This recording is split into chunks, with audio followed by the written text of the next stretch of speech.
أعوذ بالله من الشيطان الرجيم.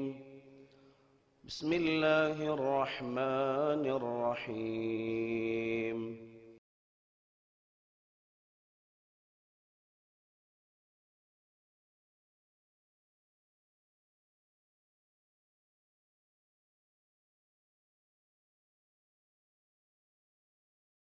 السلام عليكم ورحمة الله وبركاته. إن الحمد لله نحمده ونستعينه ونستغفره ونؤمن به ونتوكل عليه ونعوذ بالله من شرور أنفسنا ومن سيئات أعمالنا. من يهده الله فلا مضل له ومن يضلل فلا هادي له وأشهد أن لا إله إلا الله وحده لا شريك له وأشهد أن محمدا عبده ورسوله. أما بعد فقد قال الله عز وجل: فأعوذ بالله من الشيطان الرجيم. بسم الله الرحمن الرحيم. يا أيها الذين آمنوا اتقوا الله حق تقاته ولا تموتن إلا وأنتم مسلمون. قال نبينا محمد صلى الله عليه وسلم: فإن خير الحديث كتاب الله وخير الهدي هدي محمد صلى الله عليه وسلم وشر الأمور محدثاتها وكل محدثة بدعة وكل بدعة ضلالة وكل ضلالة في النار. கண்ணியமிக்க எல்லாம் வல்ல அல்லாஹ்வின் நல்லடியார்களே, அல்லாஹ்வுடைய மிகப்பெரிய நல்லருளால் நாம் இன்றைய தினம் ஒற்றைப்படை தினங்களில் ஒரு தினமான 25வது ஒற்றைப்படையிலே இருந்து கொண்டிருக்கிறோம். அல்லாஹும்ம இன்னக அஃபூன் துஹிப்புல் அஃப்வ ஃபஅஃபு அன்னி என்ற அல்லாஹ்விடத்திலே இந்த இரவுகளில் அதிகமாக கேட்பதற்கு நாம் முயற்சிக்க வேண்டும் என்று மிக்கவர்கள். அன்பானவர்களே, திருமறை குர்ஆனுடைய விளக்கங்களை நாம் தெளிவான அடிப்படையில் அறிந்த அடிப்படையில் நம்முடைய வாழ்க்கையை நாம் வளப்படுத்தி கொள்ள வேண்டும் என்பதற்குத்தான் இன்றைய தினம் அஹ்காஃப் என்ற சூராவினுடைய 35 வசனங்கள் ஓதப்பட்டது. முஹம்மத் என்ற அத்தியாயம் முழுமையான முறையிலே இரவு தொழுகையில் ஓதி தொழ வைக்கப்பட்டது. ஃபத்ஹ், ஹுஜராத், காஃப் போன்ற 3 அத்தியாயங்களும் முழுமையான முறையில் ஓதப்பட்டு தாரியாத் என்ற அத்தியாயத்திலே 30 வசனங்கள் நிறைவு செய்யப்பட்டிருக்கிறது. மீதியுள்ள வசனங்கள் இன்ஷா அல்லாஹ் நாளை தினத்திலே தொடர இருக்கிறது. அன்புமிக்க இஸ்லாமிய சகோதரர்களே, அல்லாஹ்வுடைய திருமறை குர்ஆனுடைய வசனங்கள் ஏராளமான செய்திகள் இருந்தாலும் இந்த சூழ்நிலைக்கு தகுந்தவாறு முக்கியமான சில வசனங்களை நாம் தேர்ந்தெடுத்து அதை வரிசைப்படுத்தி எல்லா வகையிலும் மக்களுக்கு முக்கியமான செய்தி உணர்த்தப்பட வேண்டும் என்ற உயரிய நோக்கோடு நாம் இதுவரை நடத்தி வந்திருக்கிறோம். இன்றைய தினம் நான் எடுக்கின்ற இந்த குர்ஆன் வகுப்பு இன்றைய தினம் நிறைவு தினமாக இருக்கும் என்பதையும் உங்களுடைய கவனத்திற்கு அறிய தருகிறோம். அன்புமிக்க இஸ்லாமிய சகோதரர்களே, அல்லாஹ் சுப்ஹானஹு வ தஆலா நமக்கு வழிகாட்டுவதற்காக லட்சக்கணக்கான நபிமார்களை அல்லாஹ் அனுப்பி வைத்தான். அந்த நபிமார்கள் மக்கள் மன்றத்திலே பிரச்சாரம் செய்யும் போதெல்லாம் அல்லாஹ்வை முன்னிறுத்தித்தான் மக்களுக்கு பிரச்சாரம் செய்தார்கள். நாங்கள் இறை தூதர்கள்தான், நாங்கள் ரசூலுல்லா, நபியுல்லா என்று தங்களை அடையாளப்படுத்தி காண்பித்துத்தான் பிரச்சாரத்தை மேற்கொண்டார்கள். அவ்வாறு அவர்கள் பிரச்சாரம் மேற்கொள்ளும் போதெல்லாம் அந்த மக்கள் அடிக்கடி இந்த அற்புதத்தை செய்து காட்டு பார்க்கலாம், அந்த அற்புதத்தை செய்து காட்டு பார்க்கலாம் என்று கேட்கும்போது அல்லாஹ்வுடைய நாட்டம், அல்லாஹ்வுடைய விருப்பத்தின் அடிப்படையிலே சில அற்புதங்கள் நிகழ்த்தப்பட்டிருக்கிறது. அவ்வாறு நிகழ்த்தப்படும் போது இதுவெல்லாம் பிஇذن ரப்பி, என்னுடைய இறைவனுடைய அனுமதி கொண்டுத்தான் நான் இதை செய்கிறேன், எனக்கு மறைவான ஞானம் என்பது கிடையாது என்று எல்லா நபிமார்களும் அவ்வப்போது வாய்ப்பு கிடைக்கும் போதெல்லாம் சமூக மக்களுக்கு சொல்லியிருக்கிறார்கள். அந்த அடிப்படையில் தான் இன்று ஓதிய தாரியாத்துடைய அத்தியாயத்தில் 24 30 வசனம் வரை தொடர்ச்சியாக உள்ள செய்தியிலே இப்ராஹிம் அலைஹிஸ்ஸலாம் அவருடைய விருந்தாளிகளை பற்றி செய்தி உமக்கு வந்ததா, கண்ணியமிக்க விருந்தாளிகள் அவர்களை பற்றி செய்தி உமக்கு வந்ததா என்று அல்லாஹ் குரானில் கேட்டு, பிறகு அதை பற்றிய விஷயங்களை அல்லாஹ் ரசூலுல்லாஹி ஸல்லல்லாஹு அலைஹி வஸல்லம் அவர்களுக்கு சொல்லி காண்பிக்கிறான். இப்ராஹிம் அலைஹிஸ்ஸலாம் அவரிடத்திலே அவர்கள் உள்ளே நுழைந்தார்கள். அப்பொழுது இப்ராஹிம் அலைஹிஸ்ஸலாம் அவர்களை பார்த்து சலாம் என்று சொன்னார்கள். உடனே இப்ராஹிம் அலைஹிஸ்ஸலாம் அவர்கள் திரும்ப சலாமுன் கௌமும் முன்கரூன், மிகப்பெரிய அறிமுகம் இல்லாத கூட்டமே உங்களுக்கு சலாம் உண்டாகட்டும் என்று இப்ராஹிம் அலைஹிஸ்ஸலாம் அவர்கள் அறிமுகம் இல்லாத கூட்டத்தைக்கு சலாம் சொல்லிவிட்டு ஃபராக இலா அஹ்லிஹி, தன்னுடைய குடும்பத்தாரிடத்தில் வேகமாக போகிறார். போய் வஜா பிஜலின் சமீன், நல்ல காளை கன்றை அறுத்து அதை இறைச்சியை பொரித்து கொண்டு வந்து வைக்கிறார்கள். ஃபகர்ரபஹு இலைஹிம், வந்த விருந்தாளிடத்தில் கொண்டு வந்து நெருக்கமாக வச்சு அலா தாக்குலோன், நீங்கள் உண்ண மாட்டீர்களா, சாப்பிட மாட்டீர்களா என்று கேட்குறாங்க. ஃபௌஜஸ மின்னும் ஹைஃபா, அப்படி சொல்லவே அவர்களை பார்த்தவுடனே இவருக்கு உள்ளத்துக்குள்ள ஒரு பயம் வந்து விட்டது.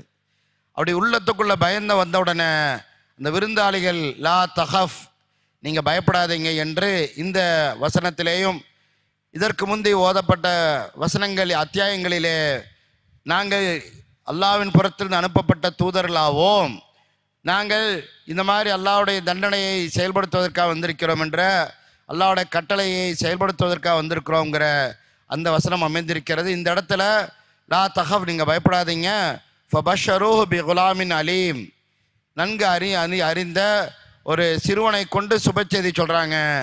உடனே இப்ராஹிம் அலைஹிஸ்ஸலாமுடைய மனைவி அவங்க தன்னுடைய முகத்தில் அடிச்சுக்கிட்டு, நான் ஒரு மலடியாக இருக்கும்போது எனக்கு எப்படி என்று அவங்க கேட்கும்போது வந்த மாணவர்கள் கதாலிக், ஆமாம் இப்படித்தான், உம்முடைய இறைவனுக்கு இது லேசானது, இன்னஹு ஹுவல் ஹக்கீமுல் அலீம், அல்லாஹ் மிகவும் நுண்ணறிவாளன், யாவற்றையும் நன்கறிந்தவன் என்ற அந்த செய்தி ஓதப்பட்டது. அன்புமிக்கவர்கள், எனவே இப்ராஹிம் அலைஹிஸ்ஸலாம் அவர்களுக்கு கூட வந்தவர்கள் வானவர்கள் என்று தெரியாத அளவிற்கு அல்லாஹ் சுப்ஹானஹு வ தஆலா ஹலீலுல்லா அவர்களிடத்திலேயே இப்படி அல்லாஹ் பரிசோதிக்கிறான் என்றால் எல்லா நபிமார்களுக்கும் இதுதான் நிலைப்பாடு. இதன் மூலமாக அல்லாஹ் சுப்ஹானஹு வ தஆலா இறை தூதர்களுக்கு எந்த விதத்திலும் மறைவான ஞானம் என்பது கிடையாது. நபிகள் நாயகம் ஸல்லல்லாஹு அலைஹி வஸல்லம் அவங்களும் சொல்லி காமிக்கிறாங்க, எனக்கு மறைவான ஞானம் இருந்திருந்தால் நன்மை மட்டுமே நான் அதிகப்படுத்தி கொண்டே சென்றிருப்பேன், எனக்கு எந்த விதமான பாதிப்பும் வந்து தீண்டி இருக்காது என்று நபி ஸல்லல்லாஹு அலைஹி வஸல்லம் அவங்க சொல்லி காண்பிக்கிறார்கள். எனவே இந்த வசனத்திலிருந்து நாம் புரிய வேண்டியது அல்லாஹ்வுடைய வல்லமை எந்த அளவிற்கு மிக பெரியதாக இருக்கிறது என்பதை நாம் புரிந்து கொள்ள வேண்டும். அதே போல சூரா அஹ்காஃபினுடைய 24 வசனத்திலே அல்லாஹ் சுப்ஹானஹு வ தஆலா மேகத்தை அனுப்புகிறான். அல்லாஹ்வுடைய வல்லமையை பாருங்க. மேகத்தை எப்படி கடல் தண்ணியை பார்க்கும்போது வேகமாக வர்ற தண்ணியை பார்த்தும்போது ரொம்ப ஆர்வாரமாக வருதுன்னு சொல்லி மக்கள் ஏமாந்து பல வருடங்களாக காலங்களுக்கு முன்னால் அந்த அலைகள் வித்தியாசமாக வந்து மக்களை மிகப்பெரிய அளவுக்கு பாதிப்பில் ஆழ்த்தியது, அதுபோல அன்று மேகம் வந்து கொண்டிருக்கிறது. மேகம் வந்தபோது அந்த மக்கள் தங்களுடைய பள்ளத்தாக்கை நோக்கி முன்னோக்கி செல்லும் போது மேகத்தை பார்த்துட்டு ஹாதா ஆறுலோன் மும்திருனா, இது எங்களுக்கு மழை தரக்கூடிய மேகம்தான் என்று அந்த மக்கள் பேசிக்கொண்டார்கள் என்று அல்லாஹ் சொல்கிறான். பல் மாறாக ஹுவ மஸ்தாஜால் தும்பி, நீங்கள் எதுக்கு அவசப்பட்டீங்களோ அதுதான் அது, ரீஹுன் ஃபியா அதாபுன் அலீம், அதில் காற்று அல்லாஹ் வச்சிருக்கிறான், நோவினை தரும் வேதனை அதில் இருக்கிறது என்று அல்லாஹ் சுப்ஹானஹு வ தஆலா சொல்லி காமிக்கிறான். எனவே அந்த மக்களை அல்லாஹ் சுப்ஹானஹு வ தஆலா மிகப்பெரிய காற்றை வீச செய்து அந்த கூட்டத்தை வேரோடு சாய்த்தான், வீடுகளை தவிர வேறு எதுவுமே இல்லை என்று அடுத்த வசனத்தை அல்லாஹ் சுப்ஹானஹு வ தஆலா சொல்லி யாரை விட்டு வைக்கல அல்லாஹ். அல்லாஹ்வுடைய தண்டனை பார்வை இவ்வாறு ஒரு மேகத்தை அல்லாஹ் வர வச்சு அதன் மூலமாக அவர்களுக்கு மழை தருவதை போன்ற ஒரு சூழ்நிலை ஏற்படுத்தி பிறகு அல்லாஹ் காற்றை அனுப்பி வைத்து தண்டித்து அவர்களுக்கு இதுதான் என்னுடைய தண்டனை என்று அல்லாஹ் நிரூபிக்கிறான் என்றால் அல்லாஹ்வுடைய வல்லமையை கொஞ்சம் நாம் நிதானமாக சிந்தித்து பார்க்க கடமைப்பட்டிருக்கிறோம். அன்புமிக்கவர்களே, அல்லாஹ் சுப்ஹானஹு வ தஆலா இன்னும் சொல்லி காண்பிக்கிறான், அல்லாஹ்வாகி எனக்கு தெரியும், மா தன்குசுல் அர்லு மின்ஹும், இந்த பூமி அது அவர் அந்த மக்களை எந்த அளவுக்கு அந்த இறந்த அந்த உடல்களிலிருந்து எந்த அளவுக்கு அது உண்டு அது குறைத்து கொண்டது என்பதை நாம் அறிவோம். வைந்தனா கிதாபுன் ஹஃபீல், நம்மிடத்தில் பாதுகாக்கப்பட்ட ஏடு இருக்கிறது என்று அல்லாஹ் சுப்ஹானஹு வ தஆலா சொல்லி காண்பிக்கிறான். இதிலேயும் பூமிக்குள்ள போடப்பட்ட அந்த உடல், அந்த உடல்ல இருந்து சதைப்பகுதி, எலும்பு பகுதி இதுவெல்லாம் உண்ணப்பட்டு எந்த அளவுக்கு அது உண்ணப்பட்டிருக்கிறது என்ற ஒரு சின்ன நுணுக்கமான விஷயம் கூட அல்லாஹ்வாகி எனக்கு தெரியும் என்று அல்லாஹ் சுப்ஹானஹு வ தஆலா இந்த பூமி செய்யக்கூடிய வேலை எனக்கு தெரியும் என்று அல்லாஹ் தன்னுடைய வல்லமையை பறைசாற்றுகிறான் என்றால் அல்லாஹ்வுடைய வல்லமையை ஒவ்வொரு நேரத்திலும் நாம் சிந்தித்து பார்க்க கடமைப்பட்டிருக்கிறோம். அன்புமிக்கவர்களே, அதான் அல்லாஹ் சுப்ஹானஹு வ தஆலா இன்னும் 50வது அத்தியாயத்துடைய 16வது வசனத்தில் வல் அர்ஹமான் சொல்லி காண்பிக்கிறான், வலக்கது ஹலக்கனல் இன்சான், நாம் மனிதனை படைத்திருக்கிறோம், வ நஅலமு மா துவஸ்விசு பிஹி நஃப்ஸு, அவனுடைய மனம் அவரிடத்தில் எதை வஸ்வாஸ் ஏற்படுத்துகிறது, ஊடுருவுகிறது என்பதையும் அது நாம் அறிவோம். வ நஹ்னு அக்ரபு இலை மின் ஹப்லில் வரீத், பிடரின் நரம்பை விட அல்லாஹ்வாகிய நான் மிக நெருக்கமாக இருக்கிறேன் என்று சொல்லி அல்லாஹ் சுப்ஹானஹு வ தஆலா சொல்லி காண்பிக்கிறான். அன்புமிக்கவர்களே, மனுஷனுடைய மனம் என்ன பேசும்? நபிகள் நாயகம் ஸல்லல்லாஹு அலைஹி வஸல்லம் அவங்க சொல்லும்போது, இதுக்கு விளக்கமாக சொல்லும்போது அல்லாஹ்வுடைய திருத்தூதர் ஸல்லல்லாஹு அலைஹி வஸல்லம் அவங்க மனிதனுடைய மனங்களிலே உருவாகின்ற நன்மையும் அல்லாஹ் அறிகிறான், தீமையும் அல்லாஹ் அறிகிறான். ஆனால் எப்பொழுது அவருடைய செயலாக சொல்லாக வெளிப்படுகிறதோ அப்பொழுதுதான் அல்லாஹ் தீமையை பதிவு செய்கிறான். எண்ணங்களில் இருக்கும்போது அல்லாஹ் பதிவு செய்யவில்லை என்று நபிகள் நாயகம் ஸல்லல்லாஹு அலைஹி வஸல்லம் அவர்கள் நமக்கு புரியும் விதமாக தெளிவான அடிப்படையிலே அல்லாஹ் சுப்ஹானஹு வ தஆலா சொல்லி காண்பிக்கிறான். எனவே நம்முடைய மனசு அடிக்கடி ஏதாவது நம்மகிட்ட பேசிகிட்டே இருக்கும். அதனால தான் நீங்கள் உங்கள் மனசளவில் அல்லாஹ்ட்ட திக்ர் பண்ணுங்க. அல்லாஹ் குரான திருமறை குரானில் நீங்கள் மனசால் அல்லாஹ்ட்ட திக்ர் பண்ணுங்க என்று வதுக்குர் ரப்பக ஃபி நஃப்ஸிக, மனசில் நீங்கள் பணிஞ்சு மனசால் பணிஞ்சு அல்லாஹ்ட்ட பேசுங்க என்று நபிகள் நாயகம் ஸல்லல்லாஹு அலைஹி வஸல்லம் அவங்கள்ட்ட அல்லாஹ் சுப்ஹானஹு வ தஆலா சொல்லி காண்பிச்சான். வார்த்தையால் கடின சத்தம் போட்டு கூச்சல் இல்லாமல் மனதளவிலே அல்லாஹ்விடத்தில் பேச வேண்டும். மனசளவில் அல்லாஹ்விடத்தில் தனிமையாக இருந்து பேசுவது என்பது அவ்வளோ அழகான பேச்சு, அவ்வளோ அழகான உரையாடல். ரப்புல் ஆலமீனிடத்திலே நம்முடைய கஷ்டங்களை, நம்முடைய வருத்தங்களை, நம்முடைய பல்வேறு இன்பங்களை கூட அல்லாஹ்விடத்தில் எடுத்து சொல்லி நாம் பேசுவதற்கு தயாராக இருக்க வேண்டும். இன்னைக்கு சைக்காலஜிக்கலாக எத்தனையோ ட்ரீட்மெண்ட் கொடுக்குறாங்க, எத்தனையோ விதமான மன ரீதியான பிரச்சனை. சில பேரை இழந்துட்டு தவிப்பாங்க, வெளியே வர முடியாமல் தவிச்சிட்டு இருப்பாங்க. இறந்து பல வருஷ காலங்களாக இருக்கும். ஆனால் திடீர்னு அவங்க ஞாபகம் வந்துட்டால் பதட்டமாகிடுவாங்க, ரொம்ப அன்கான்ஷியஸ்க்கு போயிடுவாங்க. அந்த மாதிரி நபர்கள் எல்லாம் குறிப்பிட்ட தெரப்பிகள் கொடுக்கப்பட்டு உரிய முறையில் பயிற்சி வழங்கப்பட்டு அது ஒரு சம்பவம் தான் வாழ்க்கையில். அதை நார்மலாக எடுத்துக்கக்கூடிய ஒரு சூழ்நிலை உருவாகுங்க சொல்லி அதுக்கான பயிற்சி வழங்கப்பட்டு சக்ஸஸும் ஆகிட்டு இருக்குதுன்னு சொல்லி வருது. அப்போது மனசை பற்றிய விஷயங்களை படிப்பதற்கு மனிதன் முயற்சிக்கிறான், அதை பற்றி ஆராய்கிறான். ஆனால் மனிதனும் தன்னுடைய மனம் அது இதையெல்லாம் பேசுகிறதோ அதையெல்லாம் அல்லாஹ் அறிவான் என்பதை பல நேரத்தில் நாம் புரியாமலேயே இருக்கிறோம். எனவே நம்முடைய மனதால் அல்லாஹ்விடத்தில் பேசுவதற்கு நாம் தயாராக இருக்க வேண்டும். நம்முடைய மனசால் அதற்குத்தான் நபிகள் நாயகம் ஸல்லல்லாஹு அலைஹி வஸல்லம் பள்ளிவாசலுக்கு வாங்க சொன்ன உடனே பள்ளிவாசலுக்கு நீங்கள் வருகை தந்து கடமையாக உங்களுக்கு என்று விதிக்கப்பட்ட அந்த தொழுகை நிறைவேற்றிட்டு அமர்ந்து நீங்கள் அல்லாஹ்விடத்தில் பேசும்போது வானவர்கள் உங்களுக்காக வேண்டி துவா செய்கிறாங்க. யா அல்லாஹ் இவருக்கு மன்னிப்பு கொடு, இவருக்கு கருணை காட்டு என்று அந்த வானவர் துவா செய்து கொண்டிருப்பதாக நபிகள் நாயகம் ஸல்லல்லாஹு அலைஹி வஸல்லம் அவர்கள் நமக்கு சொல்லி காண்பிக்கிறார்கள். எனவே நாம் மனதை பொறுத்தவரை அதை நாம் கட்டுப்படுத்தி அல்லாஹ்விற்காண்டி மட்டுப்படுத்தி வைக்கும்போது அந்த மனம் எல்லா வகையிலும் நமக்கு நன்மை நோக்கி பயணிப்பதற்கான வழிகாட்டுதலை தரும். எப்போ மனசை அதோடைய போக்கில் விடுறோமோ அப்போ நம்ம பெரிய அளவில் சிக்கலில் மாட்டிக்கிறோம், பெரிய அளவில் பாதிப்பில் ஆழ்த்தப்பட்டு விடுகிறது. மீண்டு வர முடியாத துக்கத்தில் கொண்டு போய் மனம் தள்ளி விடுகிறது. மிகப்பெரிய ஒரு காவல்துறை சார்ந்த மிகப்பெரிய அதிகாரி, சிறந்த அதிகாரியாக இருந்தும் கூட இன்ஸ்பெக்டரோ அல்லது வேற துறை சார்ந்தவரை தெரியல, திடீர்னு ரைஃபிள் எடுத்து ஷூட் பண்ணி க்ளோஸ் பண்ணிக்கிறதோடைய லைஃப்பை, அவ்வளோதான்.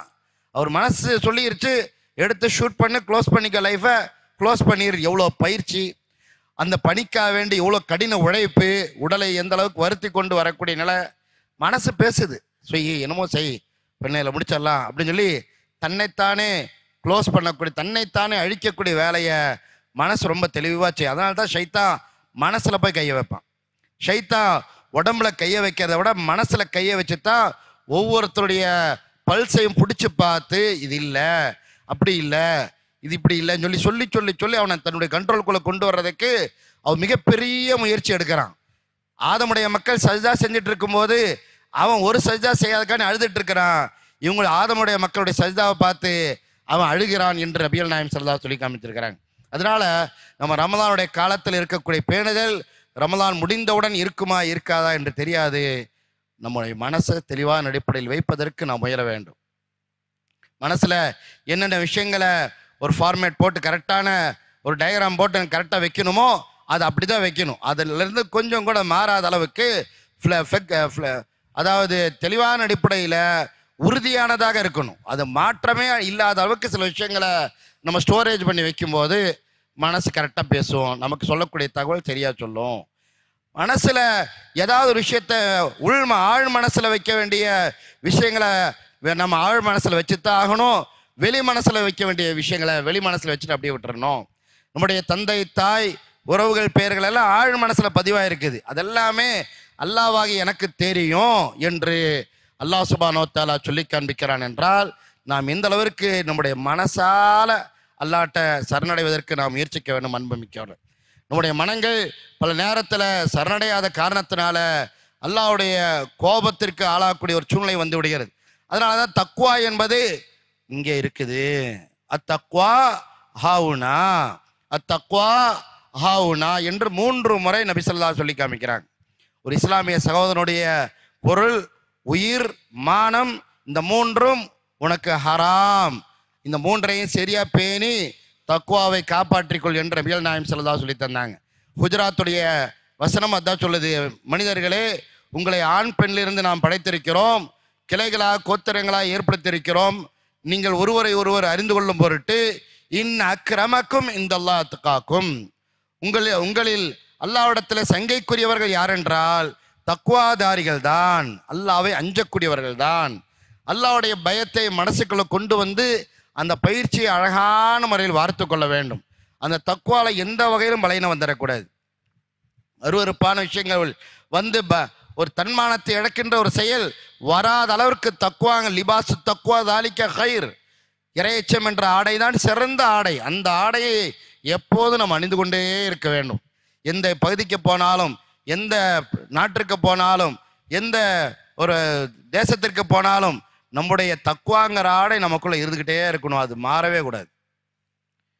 லா இலாஹ இல்லல்லாங்கிற கலிமத்து தௌஹீதுல, லா இலாஹ இல்லல்லா என்ற கலிமத்து தௌஹீதுல போதைப் பொருளை வச்சு கொண்டு வந்து மாட்டி கத்தில் தான் ஃபாரின்ல பல வருஷங்களுக்கு 2010 11 வேற பகுதியை சார்ந்தவர்கள் கொண்டு வந்து அது போதைப் பொருள் தான் கன்ஃபார்ம் ஆகி உடனடியாக கத்தில் செய்ய வேண்டிய ஒரு சூழ்நிலை வந்துருச்சு. இன்னும் அக்கிரமக்கும் இந்தல்லா அத்துக்காக்குங்கிறது அவங்க பொய்யாக்கினாங்க. அதனால அங்கே கண்ணியக்குறைவு ஏற்பட்டு விட்டது. பத்திரிகை, அரபு பத்திரிகையில் வந்த செய்தி. அப்போ ஒரு லா இலாஹ இல்லல்லாஹ்ங்கிற கலிமத்து தௌஹீத் எவ்வளோ அழகான வார்த்தை. அதில் போய் ஒரு ஏமாற்றத்தை செய்யறதுக்காக நீ முயற்சி பண்ணி அழகான முறையில் அதை ஒரு துணியில் வந்து கேலிகிராஃப் பண்ணுற மாதிரி பண்ணி அதுக்குள்ளே அந்த போதைப் பொருளை வச்சு கொண்டு வந்திருக்கிறாங்க. எப்படியாவது சாதாரணமாக விட்டுருவாங்களேன்னு பார்த்துட்டு எப்படியோ கொண்டு வந்திருக்கிறாங்க. லாக் ஆகிட்டாங்க. டோட்டலாக அவங்களுக்கு தண்டனை கொடுக்கப்பட்டிருக்குன்னு சொல்லி செய்தியை நம்ம ஃபாரின் சார்ந்த சவர்கள் நமக்கு அந்த நேரத்தில் தெரியப்படுத்தினார்கள். எனவே அல்லாஹ் சுப்ஹானஹு வ தஆலா எதில் நமக்கு கண்ணியத்தை வச்சிருக்கா அந்த கண்ணியத்தை காப்பாற்றிட்டு போயிட்டே இருக்கணும். அதில் எந்த காம்ப்ரமைஸும் வரக்கூடாது. அதனால தான் உளவியலில் சொல்லுவாங்க, நோ அப்படின்னு மனசால நோ அப்படின்னு சொல்லி சொல்ல வேண்டியதுக்கு நீ நோ தான் சொல்லணும், எஸ்ன்னு யார் கட்டாயப்படுத்தாலும் சொல்லக்கூடாது அப்படின்னு மனசில் அது தெரியும், மனசுக்கு சொல்லும். அல்லாஹ் சுப்ஹானஹு இன்ன நஃப்ஸல் அம்மாரத்தும் பிஸ்ஸூ இல்லா மா ரஹிம ரப்பி, மனசு தீமை தூண்டிட்டு இருக்கும், அது மாதிரி நேரத்தை அல்லாஹ் அருள் புரிந்தவர்களை தவிர என்று அல்லாஹ் திருமறை குர்ஆன்ல சொல்றான். அந்த மனசை தெளிவாக ஒரு கண்ணாடி கண்ணாடி டம்ளர்ல எப்படி தண்ணி தெளிவா இருக்குமோ அந்த அளவுக்கு நம்முடைய மனசை தெளிவாக வைத்துக் கொள்ள வேண்டும். தொழுகை மூலமா, இபாத்துகள் மூலமா, திக்கர்கள் மூலமாக, தஸ்பீஹாத்துகள் மூலமாக மனசை எப்போதுமே அலைபாய விடாம தெளிவான அடிப்படையில் மரணிக்கின்ற காலம் வரை நாம் தொடர்ச்சியாக வைப்பதற்கு நாம் முயல வேண்டும். அன்புமிக்கவர், அதனால தான் அல்லாஹ் சுப்ஹானஹு வ தஆலா ஹுஜராத்துடைய 6வது வசனம் சொல்லி காமிக்கிறான், ஈமான் கொண்ட மக்களே, ஃபாசிக் உங்கள்கிட்ட வந்து ஒரு செய்தியை கொண்டு வந்தா நீங்க தீர்க்கமா விசாரிங்க. அப்படி தீர்க்கமா நீங்க விசாரிக்காம முடிவெடுத்துட்டீங்கன்னா அறியாமையின் காரணத்தினால நீங்க பாவத்திற்கு ஆளாக வேண்டிய சூழ்நிலை ஏற்பட்டுரும். அதனால் நீங்கள் நிந்திக்கக்கூடிய ஒரு சமூகமாக ஆகிவிடுவீர்கள் என்று அல்லாஹ் சுப்ஹானஹு வ தஆலா சொல்லி காமிக்கிறார். ஒருத்தர் மேல ஆக்ஷன் எடுக்கும்போது திடீர்னு அதிரடியாக ஆக்ஷன் எடுத்துட்டா பெரிய ஆபத்தாயிரும். திடீர்னு அறியாம தெரியாம ஆக்ஷன் எடுத்துட்டா பெரிய அளவுக்கு இதாயிரும். அதனால தான் நபிகள் நாயகம் ஸல்லல்லாஹு அலைஹி வஸல்லம் அவங்க, நீங்க வீட்டுக்கு போறீங்களா, மனைவிட்ட இன்ஃபார்ம் பண்ணிட்டு போங்க, எடுத்துட்டு போய் நிற்க கூடாது. அங்க மனைவி கிட்ட வெளியூர்ல இருந்து போகும்போது மனைவி கிட்ட இன்ஃபார்ம் பண்ணிட்டு போங்க என்று நபிகள் நாயகம் ஸல்லல்லாஹு அலைஹி வஸல்லம் சொல்லி காமிக்க. திடீர்னு அந்த நேரத்துல ஒரு பாவமான எண்ணங்கள் ஊட்டப்பட்டால் பாதிப்பு பெருசாயிரும். பாதிப்பு பெருசாயிருச்சுன்னா அங்க எதுவுமே செய்ய இயலாது. எனவே ஒரு ஃபாசிக்கான நபர் ஒரு செய்தி உங்கள்கிட்ட கொண்டு வந்தா அது சரியா தவறா என்பதை நீங்கள் ஆராய்ந்து முடிவெடுங்கள் என்று சொல்லி அல்லாஹ் சுப்ஹானஹு வ தஆலா நம்மிடத்திலே சொல்லி காண்பிக்கிறான். கண்ணிமிக்க இஸ்லாமிய சகோதரர்களே, அந்த அடிப்படையில் தான் அல்லாஹ் சுப்ஹானஹு வ தஆலா அந்த அக்காலகட்டத்திலே வாழ்ந்த மக்களுக்கு அல்லாஹ்வுடைய திருத்தூதர் மூலமா நசீஹாவை அல்லாஹ் கொடுத்தான். அந்த மக்களுக்கு நசீஹாவை கொடுக்கும்போது ஒமின்ஹும் மை 47 அத்தியாயத்துடைய 16வது வசனத்துல அல்லாஹ் சொல்லி காமிக்கிற அறிவை முறைப்படி பயன்படுத்தாத பாவிகள், அறிவை முறைப்படி பயன்படுத்தாத பாவிகள், அந்த பாவிகள் ஒமின்ஹும் அவர்கள் இருக்கிறார்கள், மை எஸ்தமே இலைக்க உம்மிடத்திலே வந்து செவிதாழ்த்து கேட்பார்கள், அப்படியே உட்கார்ந்து கேட்பாங்க. ஹத்தா ஹரஜூ மின் இந்திக்க, நபியை உங்களுடைய சபையை விட்டு வெளியே போயிட்டா காலு லில்லதீன ஊத்துல் இல்ம், கல்வியாளர்கிட்ட போய் சிட்டிங் உட்காந்து பேசும்போது அவங்க சொல்லுவாங்க, மாதா கால ஆனிஃபன், இவர் கொஞ்ச நேரத்துக்கு முன்னாடி என்ன உளறினார் என்று இவர்கள் கிண்டடிக்கிறார்கள். உலாய்கல்லதீன தபா அல்லாஹ் அலா குலூபிஹிம், அல்லாஹ் இவர்களுடைய உள்ளங்கள் மீது அல்லாஹ் சுப்ஹானஹு வ தஆலா முத்திரை வைத்து விட்டான், இவர்கள் மனோ இச்சையை பின்பற்றி விட்டார்கள் என்று அல்லாஹ் சுப்ஹானஹு வ தஆலா சொல்லி காமிக்கிறான். அப்போ பல நேரங்களில் சில விஷயங்கள், நன்மையான விஷயங்கள் சொல்லப்படும் போது அது போர் பர்ஃபார்மன்ஸ் அப்படின்னு சொல்லி ஒரு கேட்டகரி கொடுத்துறது, ஒரு அளவுகள் கொடுத்துறது. இது போரிங்க, இது கொஞ்சம் உற்சாகமே இல்லை, கொஞ்சம் பெரிய அளவுக்கு என்ன செய்யல, ஃப்ரெஷ்ஷாக இல்லை, இது மேட்ரு ரொம்ப தொய்வாக இருக்குங்கிற மாதிரி ஏதாவது சில நேரங்களில் சபைக்கு போய் உட்காரும்போது நாம் ஒரு விசாலமான எண்ணத்தில் போய் உட்காரும்போது அங்கே கண்டிப்பாக அல்ல ஏதோ ஒரு மெசேஜ் நமக்கு தராமல் விட மாட்டான். அது சொல்லக்கூடிய செய்திகளில் நமக்கு திரும்ப திரும்ப இருந்தாலும் அந்த நேரத்தில் மாதா கால ஆனிஃபன் என்று அந்த மக்கள் புத்தி இல்லாமல் சொன்னார்களே, அது போன்று வந்துவிடக்கூடாது என்று சொல்லி அல்லாஹ் சுப்ஹானஹு வ தஆலா நம்மிடத்தில் எதிர்பார்க்கிறான். அன்புமிக்கவர்களே, அதனால தான் திருமறை குர்ஆனுடைய தாரியாத் என்ற அத்தியாயம் இன்று அழகான முறையிலே ஓதப்பட்டது. அந்த ஓதப்பட்ட அத்தியாயத்திலே அல்லாஹ் சுப்ஹானஹு வ தஆலா ஒஃபி அன்ஃபுசிக்கும் அஃபலா துப்சிரூன் என்று அல்லாஹ் சுப்ஹானஹு வ தஆலா சொல்லி காமிக்கிறான். என்ன சொல்லி காமிக்கிறான்? உங்களுக்குள்ளேயும் பல அத்தாட்சிகள் இருக்கிறது, உற்று பார்க்க மாட்டீர்களா, நன்றாக உற்று பார்க்க மாட்டீர்களா என்று அல்லாஹ் சுப்ஹானஹு வ தஆலா நம்முடைய உடல் இருக்கக்கூடிய உறுப்புகளை பற்றி அல்லாஹ் சுப்ஹானஹு வ தஆலா யோசிக்க சொல்கிறான். சாதாரண ஒரு சிறுநீரகம், அந்த சிறுநீரகம் 10 சென்டிமீட்டர் நீளம்தான் இருக்குது. ஒவ்வொரு 45 மினிட்ஸுக்கும் 4.5 லிட்டர்ஸ் என்ன செய்யுது, அது ரத்தத்தில் இருக்கிற நீரை எடுத்து வடிகட்டுது.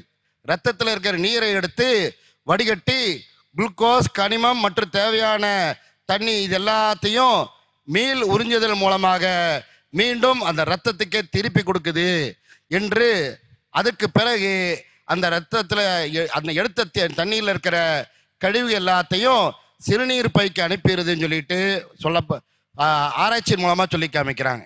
இன்னும் இந்த சிறுநீரகத்தில் 10 லட்சத்திற்கும் அதிகமான நெஃப்ரான்கள், வடிகட்டிகளை அல்லாஹ் சுப்ஹானஹு வ தஆலா வைத்திருக்கிறான் என்பதாகவும் அந்த ஆராய்ச்சியின் மூலமாக ரத்த அழுத்தத்தை ஒழுங்குபடுத்தும் ரெனின் என்னும் என்சைமும் இதில் இந்த சிறுநீரகங்களில் சுரக்குது. ரத்தத்தை அழுத்தத்தை கட்டுப்படுத்துகிற அந்த சுரப்பையும் சுரக்கிறதுன்னு சொல்லி ஆராய்ச்சி மூலமாக சொல்கிறாங்கன்னு சொன்னால், ஒரு சிறுநீர் கழிக்கக்கூடிய சாதாரண விஷயம் அவரை விதை அளவுக்கு இருக்குது, 10 சென்டிமீட்டர் அளவுக்கு இருக்கக்கூடிய ஒரு சாதாரண சிறுநீரகம் அது எவ்வளோ பெரிய வேலை செய்த அன்புமிக்கவர்களே. உடம்புக்குள்ளே இருக்கிற ஒரு உறுப்பு, அந்த உறுப்பை பற்றி எப்போ நம்ம சிந்திக்கிறோம் என்றால் ஒரு ஒரு கல் உள்ள உருவாயிருது அல்லது உள்ளுக்குள்ளே வேற ஏதாவது சிறுநீர் கழிக்க முடியாத ஒரு பரிதாபத்திற்குரிய சூழ்நிலை வரும்போது தான் அல்லாஹ்வுடைய அத்தாட்சினா என்ன அப்படின்னு சிந்திக்க தோன்றுகிறது. அது மட்டும் இல்லாமல் கல்லீரல் என்ற மிகப்பெரிய ஒரு சுரப்பியும் அந்த உடம்புக்குள்ளே இருப்பதாக, அந்த கல்லீரல் பித்த நீரை சுரக்கிறது. இதில் புரதங்கள், கார்போஹைட்ரேட், கொழுப்பு இதெல்லாம் வளர்ச்சிதை மாற்றத்துக்கு உட்படுத்தப்படுகிறது என்ற செய்தியை நமக்கு சொல்கிறாங்க. கிளைக்கோஜன் மற்றும் வைட்டமின்கள் இந்த மாதிரி பிற பொருட்கள் எல்லாத்தையும் சேமித்து வைக்கப்படுகிறது என்ற செய்தி நமக்கு தரப்படுது. அது மட்டும் இல்லாமல் அந்த ரத்தம் அப்படியே லிக்விடாக ஓடிட்டே இல்லாமல் அந்த ரத்தத்தை கொஞ்சம் உரைய செய்கிறது. அந்த பணியையும் கல்லீரல் செய்கிறது அன்புமிக்கவர்களே. குருதியில் ரத்தத்தில் இருக்கிற கழிவுப் பொருள், நச்சுப் பொருள் இது எல்லாத்தையும் வெளியேற்றக்கூடிய வேலையை கல்லீரல் செய்கிறது என்பதை நாம் பார்க்கிறோம். பழைய இரத்த சிவப்பு அணுக்களை எல்லாம் அழித்து குடல் பாதை, பித்தப்பாதை, கணையம், மண்ணீரல் போன்றவற்றிலிருந்து போர்ட்டல் சிறைகள் மூலமாக கொண்டு வரப்படும் என்று சொல்லி செய்தி சொல்கிறாங்க. இரத்தத்தை பதப்படுத்தப்படுகிறது. இன்னும் பல பணிகளை இந்த கல்லீரல் செய்கிறது. ராஜ உறுப்பு என்று இதை சொல்வார்கள். கல்லீரல்ங்கிறத இந்த உறுப்பு வீணா போகுதுங்கிறது எப்போ தெரியுதுன்னா,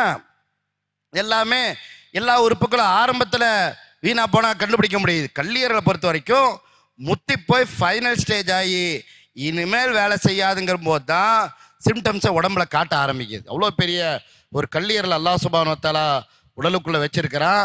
அதை வச்சு ராஜ உறுப்பை வச்சு நமக்கு அல்லாஹ் சுப்ஹானஹு வ தஆலா எவ்வளோ பெரிய பேருபகாரத்தை நமக்கு செய்கிறான் அன்புமிக்கவர்களே. அந்த ராஜ உறுப்பு வேலை செய்யாமல் முடங்கிருச்சுன்னு சொன்னால் முடிஞ்சது, அவ்வளோதான். அடுத்தது அதாவது ஒரு மிகப்பெரிய ஒரு காய்ச்சல் அதுக்கப்புறம் படிப்படியாக வஃபாத்தை அடையக்கூடிய ஒரு சூழ்நிலை ஏற்பட்டு போய்விடுகிறது. இப்படி உடம்புக்குள்ள அல்லாஹ் சுப்ஹானஹு வ தஆலா எண்ணற்ற பாக்கியங்களை அல்லாஹ் வச்சிருக்கிறான். இந்த பாக்கியங்களெல்லாம் வாங்கி வாங்கி வாங்கி நாம் தினந்தோறும் நம்ம வாழ்க்கையை கொண்டு போயிட்டு இருக்கிறோமே. அல்லாஹ் சுப்ஹானஹு வ தஆலா சிந்திக்கக்கூடிய மக்களுக்கு பல பாடங்கள் இருக்கிறது என்று அல்லாஹ் சுப்ஹானஹு வ தஆலா நமக்கு சொல்லி காண்பிக்கிறானே. அன்புமிக்கவர்களை, எந்த அளவிற்கு நாம் அல்லாஹ்விற்கு சரணடையக்கூடியவர்களாக இருக்க வேண்டும். அதுவும் இந்த ரமலானுடைய காலத்திலே எந்த அளவிற்கு நாம் அல்லாஹ்விற்கு முழுமையான முறையில் சரணடையக்கூடியவர்களாக இருக்க வேண்டும் என்று நாம் யோசித்து பார்க்க வேண்டும் சகோதரர்களே. எனவே அல்லாஹ்வுக்கு இன்னும் நம்ம முழுசாக நன்றி செலுத்தலை. நம்ம ஒரு மணி நேரம் தொழுகிறோம், கொஞ்சம் கால் வேதனையாக இருக்குது, கஷ்டமாக இருக்குது, கொஞ்சம் பேக் பெயின் வருது, கஷ்டமாக இருக்குது என்று சொல்லி நாம் சில நேரங்கள் நம்ம தியாகம் பண்ணுறோம். அல்லது 2 மணி நேரம் தொழுகிறோம், அமர்ந்து தொழுகிறோம், இந்த மாதிரி நம்மளால் முடிஞ்ச வரைக்கும் போராடுகிறோம். அல்லாஹ்வுடைய ரஹமத்தை ஆதரவு வைத்து, அவ்வளோதான். லைன் ஷக்கர்த்தும் லஅஸீதனக்கும், நீங்கள் நன்றி செலுத்துறீங்களா இன்னும் கூட்டி தருவேன் என்று அல்லாஹ் சுப்ஹானஹு வ தஆலா சொல்லி காமிக்கிறான். எனவே நாம் அல்லாஹ்வுக்கு நன்றியுடைய மக்களாக எல்லா கட்டத்திலும் இருந்து நம்முடைய நாலேஜ், நம்முடைய அறிவு எல்லா வகையிலும் அல்லாஹ் கொடுத்த சொத்து என்பதை நாம் புரிந்து கொள்ள வேண்டும். எந்த ஒரு நேரத்திலையும் இந்த மூளை, உடம்புக்குள்ள தலைக்குள்ள இருக்கிற மூளை, அந்த மூளை அல்லாஹ் சுப்ஹானஹு வ தஆலா அற்புதமான முறையில் வச்சு நம்மளை கண்ணு கருத்துமாக காப்பாற்றிட்டு வர்றான். இந்த அளவுக்கு அல்லாஹ் சுப்ஹானஹு வ தஆலா அதை காப்பாற்றி கொண்டிருக்கிறான் என்பதை நாம் பல நேரங்களில் உணர மறந்து விடுகிறோம். அனுபவிக்க பதட்டம் வருகிறது, திடீர்னு ஒரு பதட்டம் வருது, அந்த பதட்டத்துக்கு அப்புறம் ஒரு நார்மல் வருது. எப்படி சீக்கிரமாக நடக்குது. ஒரு குளிர் பிரதேசத்துக்கு போயிடும், திடீர்னு உடம்பு ஒரு வார்ம் அப் ரெடி பண்ணுது, உடம்பு ரெடி பண்ணுது. எப்படி ரெடி ஆகுது? மூளைக்குள்ளே இருக்கிற ஒரு 15 கிராம் இருக்கிற ஹைப்போ தலாமஸுங்கிற ஒரு பகுதி அல்லாஹ் சுப்ஹானஹு வ தஆலா உடனடியாக ஃபங்க்ஷன் பண்ண விடுறான். அது மற்ற உறுப்புகளுக்கெல்லாம் ஆர்டர் பண்ணி கொஞ்சம் உடம்பை கூல் பண்ணிக்கோ, கொஞ்சம் உடம்பை ஹீட் பண்ணிக்கோ, இந்த நேரத்தில் ஒரு ஆபத்து வந்திருக்கு, சீக்கிரமாக விரைந்து ஓடப்பார் என்று காலுக்கு கண்ட்ரோலை கொடுக்குது. ஒரு 15 கிராம் இருக்கக்கூடிய ஒரு பகுதி இவ்வளோ பெரிய வேலை செய்கிறது என்றால் ரப்புல் ஆலமீன் நம்ம எந்த அளவுக்கு கண்ணும் கருத்துமாக காப்பாற்றி கொண்டிருக்கிறான். அந்த பாதுகாப்பு கவசத்தை விட்டு நம்மளால் வெளியே வர முடிகிறதா? அந்த பாதுகாப்பு கவசத்தை நாம் என்னைக்கா உணர்ந்திருக்கிறோமா? என் ரப்பு என்னை இவ்வளோ தூரம் பாதுகாத்திருக்கிறானே, இதற்காக வேண்டி நான் எந்த அளவிற்கு நான் என்னுடைய நன்றியை வெளிப்படுத்தியிருக்கிறேன் என்று ஒவ்வொரு நேரத்திலும் நாம் சிந்தித்து பார்க்க வேண்டிய கடமையில் இருக்கிறோம். அன்புமிக்கவர்களே, நபிகள் நாயகம் ஸல்லல்லாஹு அலைஹி அவர்கள் ஃபத்ஹு மக்கா நேரத்தில் அல்லாஹ்விடத்தில் சரணடைஞ்சாங்க. அதாவது ஹுதைபியா உடன்படிக்கை நேரத்தில் நபிகள் நாயகம் ஸல்லல்லாஹு அலைஹி முழுசாக சரணடைஞ்சாங்க. எதுக்காக வேண்டி? தாவத்துடைய பணி இன்னும் விரிவடைய வேண்டும் என்பதற்காக வேண்டி. ஹிஜ்ரி 6ஆம் வருடம் இன்னா ஃபதஹ்னா லக ஃபத்ஹம் முபீனா, நாம் உமக்கு மிகப்பெரிய வெற்றியை தந்து விட்டோம். உம்முடைய முன்பின் பாவங்கள் அல்லாஹ் மன்னிப்பதற்காக இந்த ஏற்பாட்டை செய்கிறான். அல்லாஹ் உமக்கு அருட்கொடையை முழுமைப்படுத்துவதற்காக இப்படி செய்கிறான். உம்மை நேரான வழியில் அல்லாஹ் வழிகாட்டுவதற்காக இப்படி செய்கிறான் என்று அல்லாஹ் மிகப்பெரிய வெற்றிங்கிறான். அந்த திரும்பி போகும்போது ஹுதைபியா உடன்படிக்கை போகும்போது தோல்வி. அது எதிரிகள் சொல்லக்கூடிய எல்லா ரூல்ஸுக்கும் ரசூலுல்லாஹ் கட்டுப்பட்டாங்க. பிஸ்மில்லா ரஹ்மான் ரஹீம்ல ரஹ்மான் ரஹீம் எல்லாம் எங்களுக்கு தெரியாது, அழிங்க அப்படின்னு நபி ஸல்லல்லாஹு அலைஹி வஸல்லம் அவங்க அழிக்க சொல்றாங்க. முகமது ரசூலுல்லாவை கட் பண்ணு, முகமது இப்னு அப்துல்லா தான் எங்களுக்கு தெரியும், அதையும் ரசூல் ஸல்லல்லாஹு அலைஹி வஸல்லம் அவங்க மாற்ற சொல்றாங்க. அந்த நிபந்தனைகள் போடப்பட்ட நிபந்தனைகளோ நேர் எதிரானவங்களுக்கு எல்லாம் தெளிவாக தெரியும். அந்த அளவுக்கு அந்த நிபந்தனைகள் போடப்பட்டும் கூட அந்த நிபந்தனைகள் எல்லாம் காலப்போக்கில் அப்படியே கரையாக அரிச்சிருச்சு. சீக்கிரமாக அந்த நிபந்தனைகள் எல்லாம் இஸ்லாத்துக்கு சாதகமாச்சு. அதான் அல்லாஹ் சொல்கிறான், வெறும் 3 வருடங்களில் மிகப்பெரிய 2 வருடங்களில் அல்லாஹ் வெற்றியை தந்து ஹிஜ்ரி 8ஆம் வருடம் அந்த மக்கமா நகரே ரசூலுல்லாஹ்வுக்கு சொந்தமாச்சு. அதான் அந்த ரசூலுல்லாஹி ஸல்லல்லாஹு அலைஹி வஸல்லம் அவங்க அல்லாஹ்வுடைய பொறுப்பில் விட்டாங்க, சரணடைஞ்சாங்க. சில நேரத்தில் தாழ்ந்த இடத்துல தான் தண்ணி தங்குன்னு சொல்லுவாங்க. சில நேரத்தில் இறங்கி போக வேண்டிய நேரத்தில் இறங்கி போகத்தான் வேண்டும். எல்லா நேரத்திலும் அப்படியே கம்பீரமாகவே நான் இருப்பேன்னு சொல்ல முடியாது. சில நேரத்தில் ஒரு பல நன்மைகள் ஏற்படுங்கிறதுக்காக வேண்டி சில நேரத்தில் சில சின்ன சின்ன தலைவர்கள், மார்க்கத்துடைய தலைவர்கள் அல்ல, நம்ம சொந்த விஷய விவகாரங்கள் ஏற்படக்கூடிய தளர்வுகளை ஏற்படுத்தினால் அந்த பிரச்சனை ஒன்றும் இல்லாமல் போயிருன்னு சொன்னால் அது ஒன்றும் இல்லாமல் அல்லாஹ் ஆக்கிடுவான். அப்படித்தான் உஹது பத்ர் எல்லாம் கடந்து வந்த நபி ஸல்லல்லாஹு அலைஹி வஸல்லம் அவங்க ஹுதைபியா உடன்படிக்கையின் போது அங்கே சரணடைஞ்சாங்க, அல்லாஹ்வுக்காக வேண்டி சரணடைஞ்சாங்க. அல்லாஹ் மாபெரிய வெற்றியை கொடுத்தான். அதுக்கப்புறம் கடிதங்கள் வாயிலாக தாவா போகுது, மன்னர்களுக்கெல்லாம் கடிதங்கள் போகுது. ரசூலுல்லாஹி அஸ்லிம் தஸ்லம், நீங்க இஸ்லாத்தை ஏத்துக்கங்க, உங்க இஸ்லாம் பாதுகாப்பாக இருக்கும், உங்களுடைய ஆட்சி பாதுகாப்பாக இருக்கும் என்று நபி ஸல்லல்லாஹு சஹாபாக்கிட்ட எழுத சொல்லி ஒவ்வொருத்தருக்கும் ஒரு விதமான கடிதங்கள் எழுதப்பட்டு அந்த மன்னர்களுக்கு கொண்டு போய் தரப்பட்டது. ஒரு சிலர் ஏற்றுக்கொண்டாங்க, ஒரு சிலர் பேசாமல் இருந்தாங்க, ஒருத்தர் வரம் மீறி வந்த தூதரை கொண்டுட்டார்.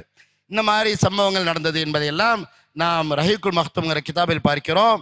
எனவே நபிகள் நாயகம் ஸல்லல்லாஹு அலைஹி அவர்கள் அல்லாஹ்வுடைய ஞானத்துக்குட்பட்டு தான் நான் எல்லாம் செயல்படுறேன் என்ற அல்லாஹ்வுடைய சிந்தனைக்கு உட்பட்டு வேலை செஞ்சாங்க. அதில் எந்த விதமான ஒரு சிரமத்தை ரசூலுல்லாஹ் உணரல. வெளிப்படையில் பார்த்தா முகமது தோத்துட்டாரு அப்படின்னு மக்கள் பேசிட்டாங்க. ஆனால் உமர் ரலியல்லாஹு கொந்தளிச்சாங்க, அபூபக்கர் ரலியல்லாஹு அமைதியாக இருந்தாங்க. கடைசியாக அல்லாஹ் சுப்ஹானஹு வ தஆலா அங்கே மிகப்பெரிய வெற்றியை தந்தான் என்பதை நம்மால் புரிந்து கொள்ள முடிகிறது. எனவே ஏற்கனவே நாம் சொன்ன அடிப்படையில் 47 அத்தியாயத்துடைய 19ஆம் வசனத்தில் நபியே லா இலாஹ இல்லல்லாஹ் என்பதை முதலில் நீர் தெரிந்து கொள்வீராக என்று அல்லாஹ் சுப்ஹானஹு வ தஆலா சொல்லி காமிச்சான். எனவே லா இலாஹ இல்லல்லாஹ்வுடைய ஷரத்துகள் என்னென்ன, நிபந்தனைகள் என்னென்ன என்ற அந்த 7 நிபந்தனைகளை நாம் நேரம் பார்த்து மனனம் செய்து பாதுகாத்து ஒவ்வொரு விஷயத்தையும் லா இலாஹ இல்லல்லாஹ்ல இவ்வளவு விஷயங்கள் இருக்கிறதா என்பதை விளங்கிக் கொள்ள வேண்டும். அதை பற்றிய நாலேஜ் உங்களுக்கு தேவை என்று அல்லாஹ் சொல்லி காமிக்கிறான். எனவே லா இலாஹ இல்லல்லாஹ்வை நபியை நீங்கள் தெரிஞ்சுக்கங்க, நீங்கள் உங்களுடைய பாவங்களுக்கு அல்லாஹ்ட்ட மன்னிப்பு தேடுங்க என்று அல்லாஹ் சுப்ஹானஹு வ தஆலா சொல்லி காமிக்கிறான். அது மட்டுமல்ல அன்புமிக்கவர்களே, ஜன்னத் என்ற ஒரு வார்த்தைக்குத்தான் இவ்வளோ மெனக்கெடுதலை கஷ்டத்தை நாம் சந்தித்து வருகிறோம். அன்புமிக்கவர்களே, நம்முடைய ஜாமியுல் அஸ்ஹருடைய நிர்வாகமும் எல்லா வகையிலும் கிட்டத்தட்ட 11 பணிகள் எல்லாம் செய்யப்படுகிறது. ஒவ்வொரு பணிகளும் பார்த்து செய்யப்படுகிறது. பைத்துல் மால் சம்பந்தப்பட்ட விஷயங்களும் மற்ற விஷயங்கள் எல்லாம் ஒவ்வொரு பணிகளும் பார்த்து செய்யப்பட்டு எல்லா வகையிலும் ஒத்துழைப்பு செய்கிறீர் என்று சொன்னால் அல்லாஹ் மிகப்பெரியவன். இளைஞர்களும் இறங்கி வேலை செய்து ஒத்துழைக்கக்கூடிய அந்த ஒத்துழைப்பு இன்னும் கூட்டப்பட வேண்டும், இன்னும் அதிகமாக்கப்பட வேண்டும். இன்னும் காலங்காலம் இந்த பணிகள் எல்லாம் தொடர வேண்டும் என்றால் ஜன்னத் என்பதுதான் நம்முடைய கண்ணிற்கு தெரிந்து கொண்டே இருக்க வேண்டும். அந்த வரக்கூடிய ஃபித்ராவும் வரப்போகிறது, அதற்குரிய எல்லா ஏற்பாடுகளையும் நீங்கள் தொடர்ந்து செய்து கொண்டிருப்பீர்கள் என்பதை நாம் தெளிவான முறையில் அறிந்திருக்கிறோம்.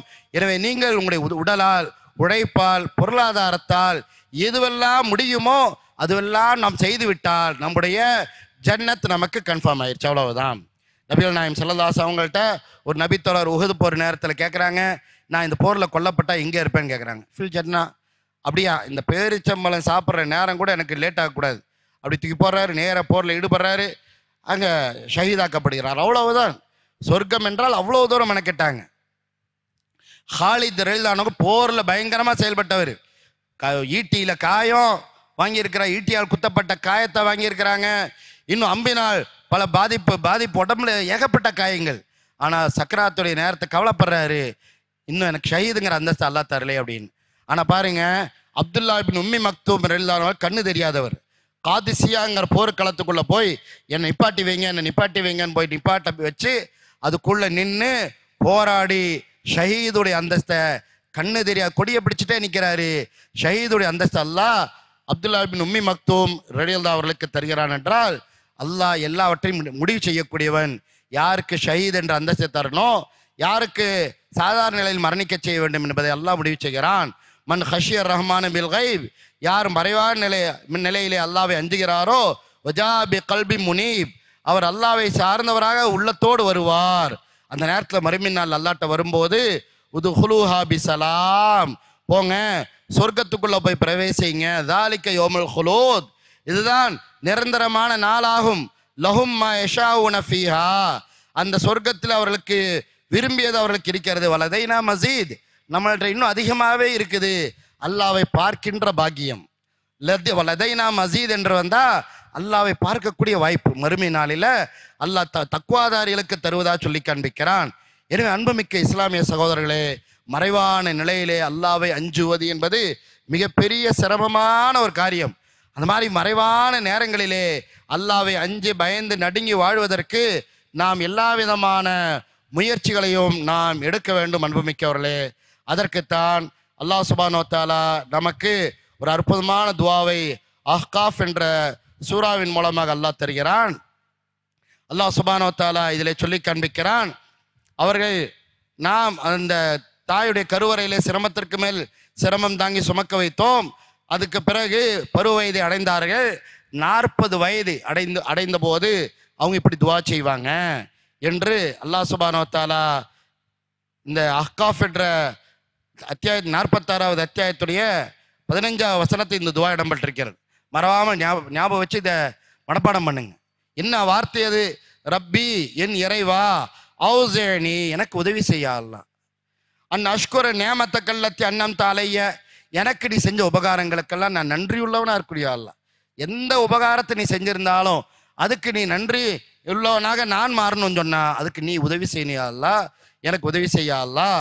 வாலா வாலிதைய, என் பெற்றோருக்கும் நீ நான் உபகாரம் செய்யறதுக்கு எனக்கு நீ உதவி செய்ய அல்லாஹ், மேலும் எனக்கு உதவி செய்ய அல்லாஹ். வான் ஆமல சாலியன் தர்லாஹு, நீ பொருந்தி கொள்ளக்கூடிய சாலிஹான அமல்களை நான் செய்யணும், விதத்துகள் வந்துடக்கூடாது, ஷிர்க் வந்துடக்கூடாது, எந்த வகையிலையும் நான் வழிகேட்டை நோக்கி போகிற எந்த அமலை செய்யாம பொருந்தி கொள்ளக்கூடிய அமலை நான் செய்யணும் யா அல்லாஹ், அதுக்கும் உன்னுடைய உதவி வேணும் யா அல்லாஹ். வாஸ்லிஹ்லி ஃபி ذُرِّيَّتِي, என்னுடைய சந்ததிகளை எனக்கு சீராக்கி கூடிய அல்லாஹ். என்னுடைய குழந்தைகள் வயசு ஒரு 20 வயசு, எல்லாம் 40 வயசு ஆகும்போது நம்முடைய மழலைகள் எல்லாம் 20 வயசு 18 வயசு வந்துடுவாங்க, அல்லது 17 வயசு, இந்த மாதிரி டீனேஜ் வந்துடுறாங்க. டீனேஜ் வரும்போது கொஞ்சம் கோபதாபங்கள் வரலாம், அல்லது நமக்கு எதிராக மாறலாம், அல்லது ஏன் எதுக்குன்னு கேள்வி கேட்கலாம், நம்ம நன்மையான பயணத்திலிருந்து அந்த நன்மையை அவங்க தட்டி விடலாம், அல்லது பிடிக்கல பாப்பா நீங்கள் செய்கிறதெல்லாம், சும்மா நீங்கள் எங்களை கண்டிஷன் பண்ணிகிட்டே இருக்கீங்களா பாப்பா என்று நம்மளை சிம்மலாம், முகத்தை சுளிக்கலாம். எது நடந்தாலும் நம்முடைய மழலைகள் அவங்க டீனேஜில் இப்படி தான் இருப்பாங்க என்று அல்லாட்ட இந்த துவாவை உடனே வாஸ்லிஹ்லி ஃபி ذُرِّيَّتِي, யா அல்லாஹ் என் மழலைகள் கொஞ்சம் சீரில்லாமல் இருக்கிறாங்க, சீராக்கிறியா அல்லாஹ், கொஞ்சம் வறுமை மீறி இருக்கிறாங்க, மாத்திரியா அல்லாஹ், பக்குவம் இல்லாமல் இருக்கிறாங்க, சரி பண்ணிரியா அல்லாஹ், திலாவத்து கொஞ்சம் கம்மியாக இருக்குது அவங்கள மாத்திரியா அல்லாஹ், இபாதத்துகளை பொடுவோக்கத்தனம் இருக்குது, சரி பண்ணிரி, எல்லாமே வாஸ்லிஹ் என்ற வார்த்தை அல்லாஹ் வச்சிருக்கிறான். வாஸ்லிஹ்லி ஃபி ذُرِّيَّتِي இன்னி துபுத்து இலைக்க, யா அல்லாஹ் நான் பாவ மன்னிப்பு தேடிட்டேன், வ இன்னி மினல் முஸ்லிமீன், நான் முஸ்லிம்களில் உள்ளவனா ஆயிட்டேன் என்று அல்லாஹ்விடத்திலே துவா செய்ய வேண்டும் என்று அல்லாஹ் சுப்ஹானஹு வ தஆலா சொர்க்கவாசிகள் 40 வயதை அடையும் போது இந்த துவா வரும் என்று திருமறை குர்ஆன் மூலமாக அல்லாஹ் சுப்ஹானஹு வ தஆலா நமக்கு சொல்லித் தருகிறான். எனவே அன்புமிக்க இஸ்லாமிய சகோதரர்களே, அல்லாஹ் சுப்ஹானஹு வ தஆலா நமக்கு வழங்கிய வாய்ப்புகள் மிக மிக குறைவான வாய்ப்புகள். இந்த வாய்ப்புகளை நாம் பயன்படுத்தி எந்த அளவிற்கு நன்மைகளை நாம் இன்னும் சில தினங்களில் இந்த ரமலான் நம்மை விட்டு விடைபெறப் போகிறது. நாம் விடைபெறக்கூடிய நிலைமையிலே இந்த ரமலானை இறுதியை நாம் அடைந்து கொண்டிருக்கிறோம். நம்முடைய அமல்களை இன்னும் சீராக்கி செம்மையாக்கி இறுதிக்கட்ட வேலைகள் எல்லாம் எந்த அளவிற்கு துரிதமாக நிறைவு செய்ய வேண்டுமோ அதில் எந்த குறைபாடும் இல்லாமல் தெளிவான அடிப்படையில் செய்வதற்கு நாம் முயல வேண்டும். நம்முடைய உடலாலும் உழைப்பாலும் எல்லா வகையிலும் நாம் செய்யும்போது அல்லாஹ் சுப்ஹானஹு வ தஆலா நமக்கு பெரிய அளவுக்கு பேரோபகாரம் செய்வதற்கு காத்திருக்கிறான். அன்புமிக்கவர்களே, வல்லாஹ் வலியுல் முத்தகீன், அல்லாஹ் முத்தகீன்களுக்கு நேசனாக இருக்கிறான். எனவே அந்த நேசனுக்காக வேண்டி வேலை செய்கிறோம். அங்க காலகட்டத்திலே பல்வேறு கூட்டத்தார்கள் அல்லாஹ்வுடைய தூதுத்துவ செய்தியை புறக்கணித்தார்கள், கேவலப்படுத்தினார்கள், இழிவுபடுத்தினார்கள். ஆனால் நாம் இந்த தூதுத்துவ செய்தியை பாதுகாத்து கொண்டிருக்கிறோம். எப்படியெல்லாம் அழகுபட பாதுகாக்க வேண்டும் என்று போராடி முயற்சி செய்து கொண்டிருக்கிறோம். நம்முடைய முயற்சி அஸ்ஸாயு மின்னா வல் இத்மாமு மினல்லாஹ், முயற்சி நம்முடையது, அதை முழுமைப்படுத்துவது அல்லாஹ்வுடைய வேலை, அவ்வளவுதான். எனவே நாம் அல்லாஹ்விற்காக வேண்டி பணி செய்வதற்கு நாம் இந்த பூமியிலே உருவாக்கப்பட்டிருக்கிறோம். அல்லாஹ் சுப்ஹானஹு வ தஆலா நம்ம இந்த பூமியிலே பிரதிநிதிகளாக உருவாக்கி இருக்கிறான். இன்னல்லாஹ முஸ்தக்லிஃபுக்கும் ஃபீஹா, அல்லாஹ் உங்களை பிரதிநிதிகளாக உருவாக்கி இருக்கிறான். ஃபயன்துர கைஃப தஅமலூன், நீங்கள் எவ்வாறு செயல்படுகிறீர்கள் என்பது அல்லாஹ் அங்கிருந்து அர்ஷிலிருந்து கவனிச்சுட்டு தான் இருக்கிறான். யாரையும் அல்லாஹ் கவனிக்காம இல்லை, எல்லாரையும் அல்லாஹ் கவனித்துக் கொண்டிருக்கிறான். எனவே அல்லாஹ்வுடைய கவனிப்பை நம்பி இன்னல்லாஹ் கான அலைக்கும் ரகீபா, உங்கள் மீது கண்காணிக்கக்கூடியவனா நான் இருக்கிறேன் என்று அல்லாஹ் சொல்லி காமிக்கிறான். அந்த கண்காணிப்பை பொருந்தி நம்முடைய அமல்களை எல்லாம் நாம் சிறப்பான வகையிலே நாம் செய்து கொண்டிருக்கிறோம். எல்லா வகையிலும் அல்லாஹ் சுப்ஹானஹு வ தஆலா நம்முடைய அமல்களை ஏற்றுக்கொண்டு நம்முடைய குறைகளை எல்லாம் சிறு சிறு குறையெல்லாம் அல்லாஹ் மன்னித்து எல்லா வகையிலும் நம்ம ஈடேற்றமுள்ளவர்களாக தொடர்ந்து நன்மைகளிலே ஆர்வத்தோடு செயல்படக்கூடிய மக்களாக வல்ல ரஹ்மான் பேசக்கூடிய என்னையும் உங்களையும் அல்லாஹ் ஆக்கி அருள் புரிய வேண்டும். இந்த 5 நாள் வகுப்பை எடுப்பதற்கு எல்லா வகையிலும் வாய்ப்பை நல்கிய நம்முடைய ஷேக் அப்துல் மஜீத் மஹலரி ஷேக் அவர்கள் மிகப்பெரிய முயற்சி எடுத்து நமக்கு அழைப்பு கொடுத்து இந்த மாதிரி இந்த நாட்கள் நீங்கள் வாங்க, நம்முடைய பள்ளியில் நீங்கள் வகுப்பிடுங்கன்னு சொல்லி சொன்ன அடிப்படையில் மிஷ்காத் வகுப்பு, திருக்குரான் விளக்குரை வகுப்பு நாம் எடுத்திருக்கிறோம். அல்லாஹ்வுக்கு எல்லா புகழும். மேலும் நம்முடைய நிர்வாகமும் அதை முன்மொழிந்து எல்லா வகையிலும் நமக்கு வேண்டிய எல்லா விஷயங்களையும் தேவையான விஷயங்கள் எல்லாம் கவனமாக கண்ணும் கருத்துமாக பாதுகாத்து இருந்த நாட்களில் சிறப்பான வகையிலே கண்ணியத்தோடு ஒரு இஸ்லாமிய சகோதரனாக ஒரு பாசமுள்ள ஒரு உறவாக எல்லா வகையிலும் என்னை நீங்கள் கவனித்தீர்கள். வல்ல ரஹ்மான் இது போன்ற ஒத்துழைப்பை நமக்கு மறுமை நாளிலும் இது போன்ற பாசமுள்ள சகோதரர்களாக நெருங்கிய பந்துக்களாக நாம் எல்லாம் இருப்பதற்கு வல்ல ரஹ்மான் நம் அனைவருக்கும் தௌஃபீக் செய்வானாக. ரப்பனா ஆத்தினா ஃபித் துன்யா ஹஸனா வ ஃபில் ஆখিরাতি ஹஸனா வ கினா அஸாபன்னார் வ ஆখির தஅவானா அல்ஹம்துலில்லாஹி ரப்பில் ஆலமீன். அஸ்ஸலாமு அலைக்கும் வரஹ்மத்துல்லாஹி வபரகாத்துஹு.